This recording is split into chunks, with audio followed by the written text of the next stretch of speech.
It was pretty easy for people to have horrible experiences denied, buried, and forgotten.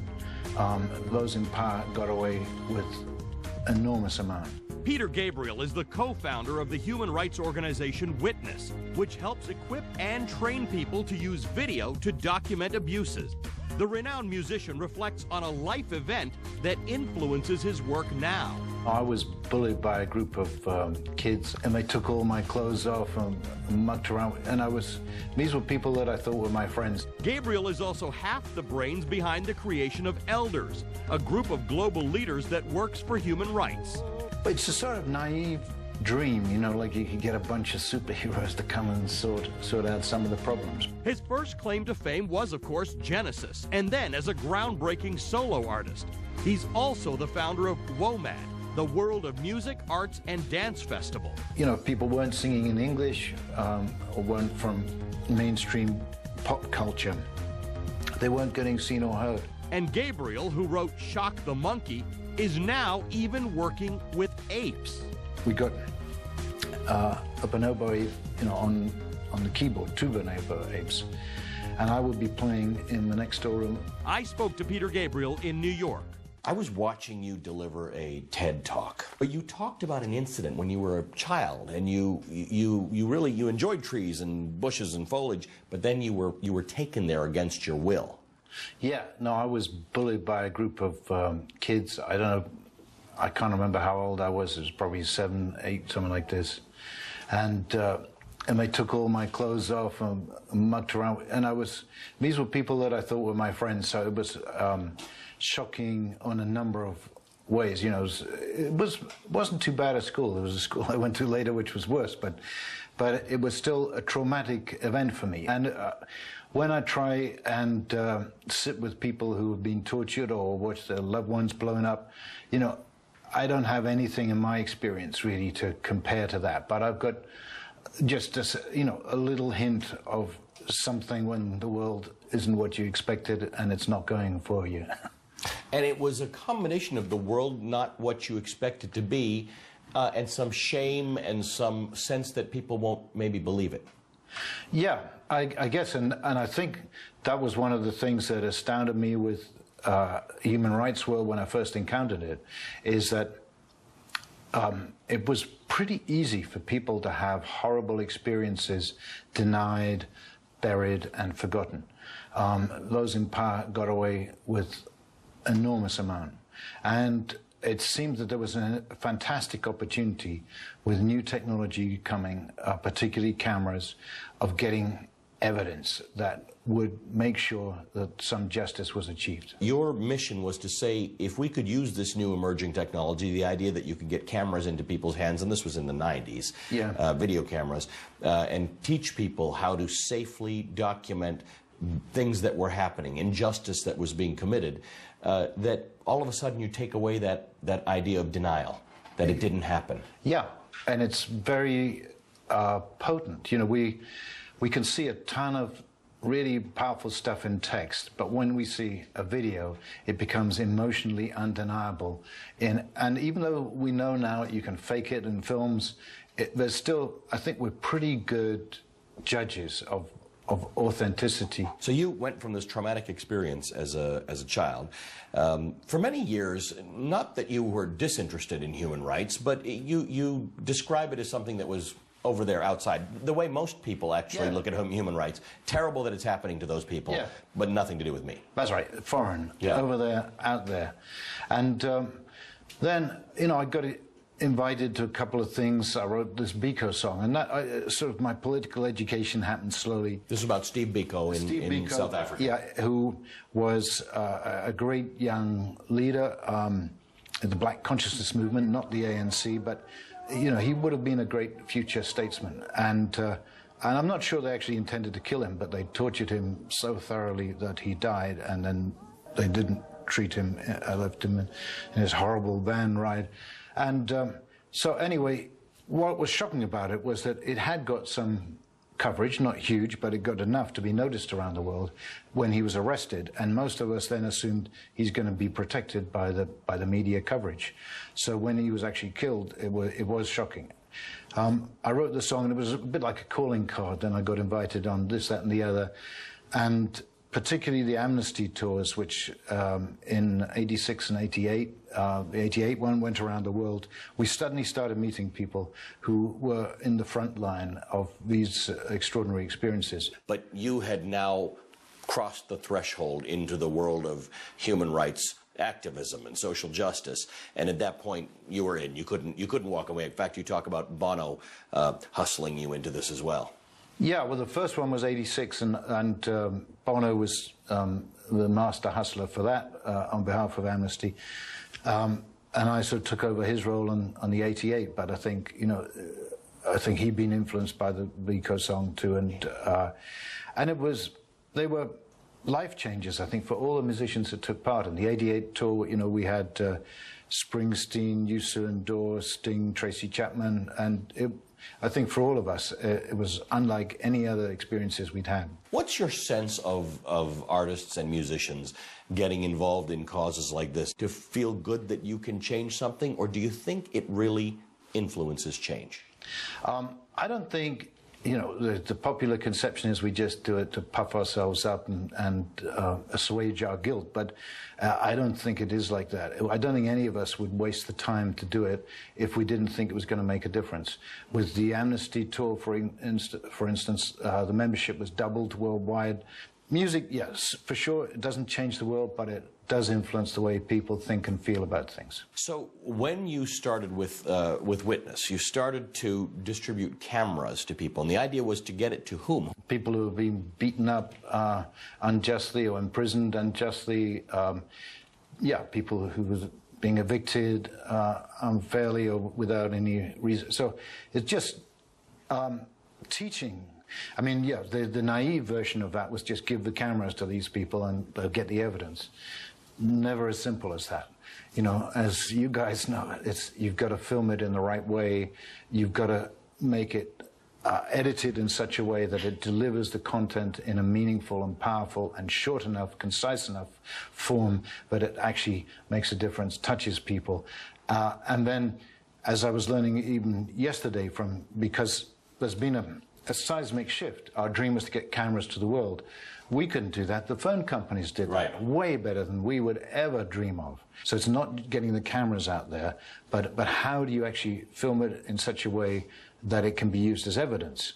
So are there any incriminating bits of evidence that you can include in the footage? But you've got to think about all these things in the way you construct and compose. And then we look at ways to amplify that, to help get it to the right people, whether it's politicians or now YouTube have very generously allowed us with Storyful to set up a human rights channel on YouTube. And that is obviously accessible to billions. So suddenly, you know, there are means of getting the stuff out there. But to me, it's all part of this revolution that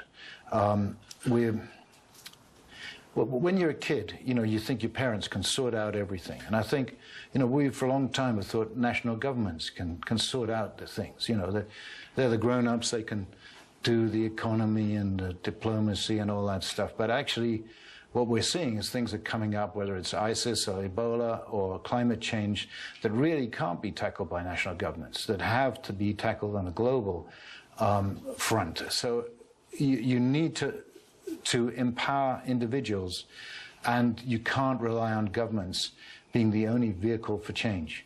And this is, I think, at the very heart of what we were trying to do with Witness, is get technology to people, to empower them to become more effective. There are remarkable examples around the world of people making the decision that we can't depend on governments to do things, but that we can use our positive energy to make change. We saw these rallies about climate change. It seems like there are people attending those marches and rallies who typically have not attended marches and rallies, who don't think of themselves as protesters. CEOs, politicians, all sorts of people. This wasn't, Ban Ki-moon.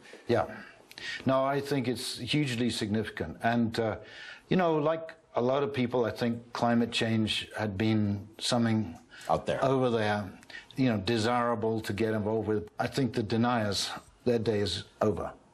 you know, we've got to take action, and we've got to do it fast. This is Talk to Al Jazeera. Still ahead, Peter Gabriel talks about his retrospective tour, Back to Front.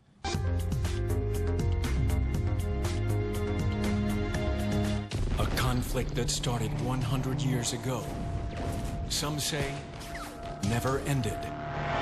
Revealing untold stories of the valor. They opened fire on the English officers. Sacrifice. I order you to die. And ultimate betrayal. معناها يسميهم شيرة كانون. Drawing lines in the sand that would shape the Middle East and frame the conflict today. World War I Through Arab Eyes continues. Episode 2, The Ottomans, tonight, 10 Eastern, on Al Jazeera America. When a small business needs to... Don't Teach for America, Thursday, on Al Jazeera America.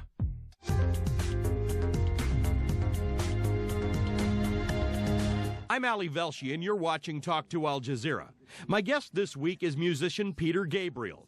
Along with entrepreneur Richard Branson, he helped create Elders, a group of elder statesmen that works for global peace. You were having a conversation one day with Richard Branson, and you. It seems like you have these moments in your life where you decide that change is required, and you're going to go really big with change. And this idea of the Elders came up. Yeah. Tell us about the Elders for those who don't know. It's a sort of naive dream, you know, like you could get a bunch of superheroes to come and sort out some of the problems. But the serious aspect of it was that wisdom is a neglected commodity in a way. You know, people go through life, ton of experience, and we sort of push them off to the sea and into the unknown. And there's something there that could be gained. And the dream, I think, was that if you could find elder statesmen, stateswomen that have extraordinary lives behind them, but are no longer interested in their own personal aggrandizement, career, whatever else, but just trying to get it right for the future. And you can make connections with young people, that young and old could apply a pincer movement on those in power as a balancing force. So I think the dream, I mean, I'm more of my dad was an electrical engineer, inventor, so that's where I come from. And I think Richard was coming from it more from a conflict resolution potential. But they're not mutually exclusive. They're not at all. And we both, you know, I think got excited with this idea that maybe if we could get a group together, they could really be of service. And we thought the person who had the most moral authority in the world at the time was Mandela. So we had to sell it to him or it wasn't going to fly. And we had lunch at Richard's house, and, you know, his first reaction was, well, I don't think the world wants a bunch of old-timers interfering. This was Mandela's response. This is Mandela's response and getting in the way. And a little later he reflected on it and thought, there was a time when I was negotiating after Rwanda with Hutus and Tutsis, and these young generals said, actually, you know, we only want to talk with you because it's like talking with our father, and we feel your interest is just to get it right for everyone. Everybody else has an agenda, you know, and that is unfortunate. Unfortunately, the truth about a lot of national governments is, you know, and particularly when politicians have to pay lots of money to get elected, you have to make agreements or compromises. But a group of people who have had that sort of experience but are now beyond it could maybe add something. One of the founding principles of the Elders is that they talk to everyone. So there's no one too bad, too horrible to communicate with. Because if you look, you know, if you look at Mandela himself, if you look at Begin in Israel, you see terrorists, as they were called by some faction, become statesmen and or peacemakers. And, you know, Tutu himself says no one is beyond redemption. And so I think we just have to say, actually, you know, people are extraordinarily complicated, often terrible, but miraculous and wonderful things. And we have to trust in basic humanity at some level. So a lot of situations, you know, they won't be able to help, but there will be some situations at a tipping point or at a crucial moment where they can come in and really make a difference person to person. For instance, I think hundreds of thousands of young girls around the world are turned into brides before they become adults, as kids. And they managed to get this on the United Nations platform. It's changed laws in various countries. And my dream is that when applied to citizen power, which can connect across borders globally on certain campaigns. So if something bad happens, we can map it. We have tools to visualize it in extraordinary ways now that make it very clear what's going on. We can then get the stories told so that individuals can speak in their own voices, as well as, you know, we still need media, we need context, we need opinion, but we need to hear from the people actually suffering themselves. When you were starting the Elders, and these are people who don't hold public office anymore, Desmond Tutu had this to say about you. He said, I did not know Peter Gabriel from a bar of soap when I met him. I think he still gets confused. When I met him for the first time on his friend Sir Richard Branson's Necker Island in the Virgin Islands. What is his secret? He has a heart. In our part of the world, we'd give him our highest accolade and say he has Ubuntu. It is that marvelous quality that speaks of compassion and generosity, about sharing, about hospitality. That's what Bishop Desmond Tutu said about you. I think there are a lot of people who'd like Bishop Desmond Tutu to even know who they were. Yeah. That's a lot. No, I have pretty good PR. No, he's an amazing man. It's been, I mean, a lot of the elders, well, all of them in their own ways are just extraordinary people to be around, and I feel very privileged, you know, when we can listen in to the meetings some of the time. But what is in your heart? Why are you doing all this? I mean, it's a bigger part of your life than your music these days, I think. Well, it's about a third okay. with sort of benefit work, music, and tech. I love tech stuff, and I think, to me, I think it's my dad's genes of invention. And social invention is maybe a part of the contemporary inventor's palette. Let's talk a little bit about music, what you call a third. You're back on tour now, the Back to Front tour. You're traveling through Europe soon. I was interested in what you're calling the tour, the Back to Front tour. It's my first backward-looking tour, and I'd always stayed away. You know, I hadn't done the sort of Reformed Genesis tour. I hadn't gone back on my old stuff. And then I went to see Brian Wilson do Pet Sounds. And I thought, actually, to see someone who wrote something that is special to you do it with some of the people that he created it with, that's a lovely thing. And I thought, okay, maybe I was wrong about that, and I'll put the band together that toured the So album. We do it in 3 parts. The first part is like the process. I have a sort of slogan, the process, not the product. So we start with a song that hasn't been finished. So you sort of see it as it's trying to find its shape, or I'm struggling without words and feeling my way with sounds. And then the second and third and fourth numbers will be like with acoustic, as we might be in a rehearsal room trying to work stuff out. The next chunk is the electronic bit, and then if people survive all that, they get the So album. Then they get the hit. So you're not going to a Peter Gabriel best of concert. No, well, I mean, there's some of that in the So section, but yeah, it's not always easy. It is the 25th anniversary of the Real World record label. I want to get your sense of this relationship that you have been instrumental in developing between Western and non-Western artists, and how that's gone and where we are 25 years later. Right. Well, I think it began as a failed drummer. You know, I loved drums and I loved great grooves, and I was hearing a lot more interesting grooves coming from other countries than I was hearing from the radio. And then fantastic voices, fantastic players and atmospheres, and yet, you know, if people weren't singing in English or weren't from mainstream pop culture, they weren't getting seen or heard.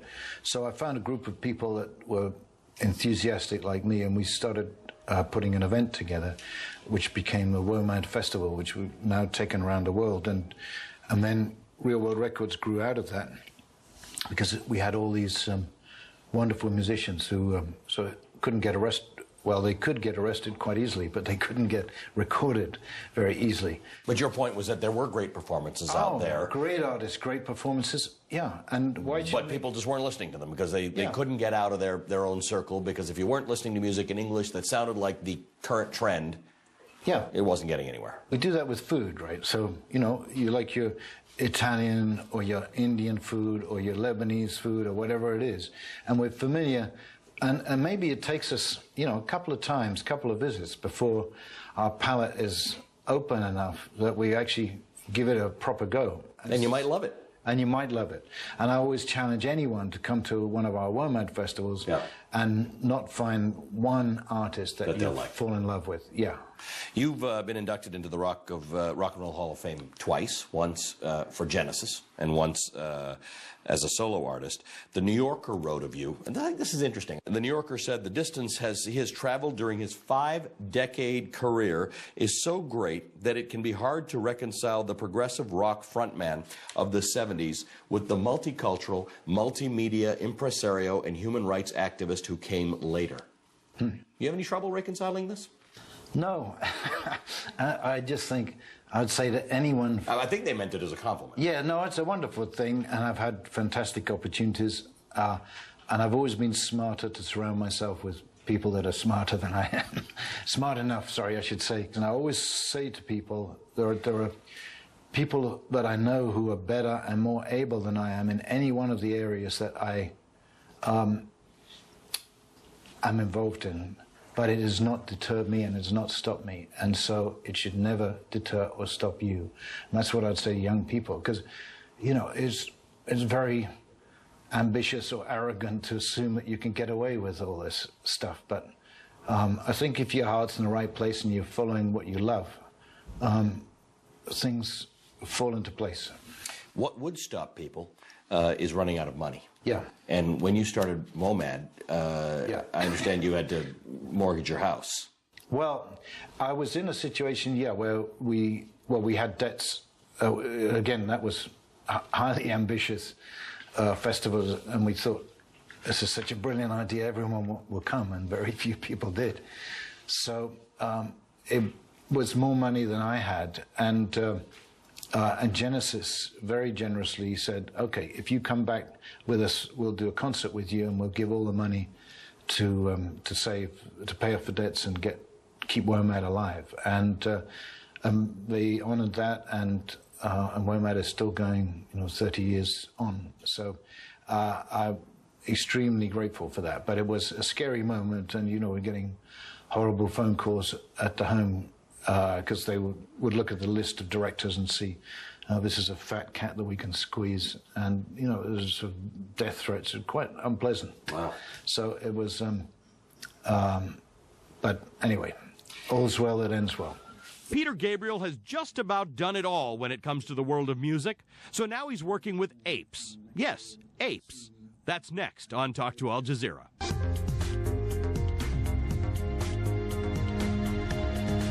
Tomorrow, the caste system is alive and well in America. a city divided. This is the third. Keep getting invitations to come back to DirecTV. Sorry, Direct, we're with Dish. Yeah.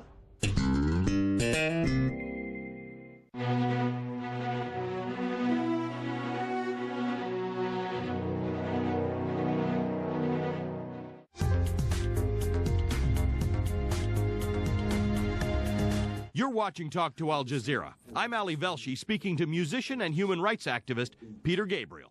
I mean, I thought I misread that when I had heard what you were doing. You're creating music with apes. Yeah, well, I had a year when I was working with Sue Savage Rumbaugh in Atlanta then, Iowa, with these extraordinary bonobo apes. And I went down there, I think, 4 times, sometimes with musicians, and we tried different things, but in the end, we got a bonobo ape, on the keyboard, 2 bonobo apes, and I would be playing in the next door room. They could see me, and they would just experiment with different notes according to what I was playing. And most people you know, I mean, I think some people have seen stuff on the movies and expect them to play Beethoven. It's not that.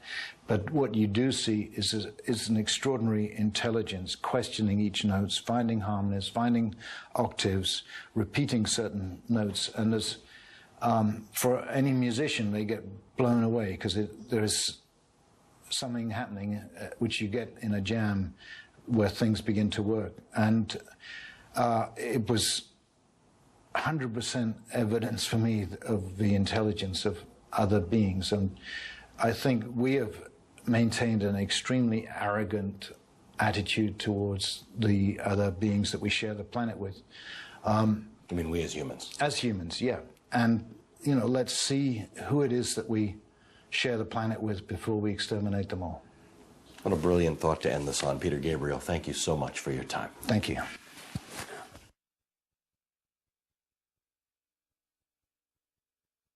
Tomorrow, former FBI Special Agent Ali Soufan. If that specific information was shared to the FBI agents, 9/11 could have been stopped at its early stages. The ethics of torture, preventing terrorism, and combating ISIL. Islamic State, their strategy differs from Al-Qaeda because for the first time now they are controlling land. Every Saturday, join us for exclusive, revealing, and surprising talks with the most interesting people of our time. Talk to Al Jazeera, Ali Soufan. Tomorrow, 5 Eastern, only on Al Jazeera America.